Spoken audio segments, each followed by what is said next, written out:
John chapter 3, verse 20. For everyone who does wicked things hates the light and does not come to the light, lest his works should be exposed.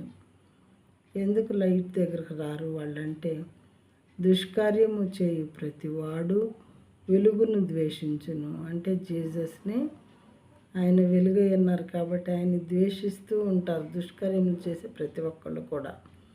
ఎందుకు ద్వేషిస్తారు ఆయన అంటే, తన క్రియలు దుష్క్రియలుగా కనబడకుండా ఉండేలాగా, అవి కనబడకూడదు అంటే వెలుగునొద్దకు రాడు. మళ్ళీ ఒకసారి వాక్యము, దుష్కార్యములు చేయు ప్రతివాడు వెలుగును ద్వేషించును, తన క్రియలు దుష్క్రియలుగా కనబడకున్నట్లు వెలుగునొద్దకు రాడు. ఇది సంగతి.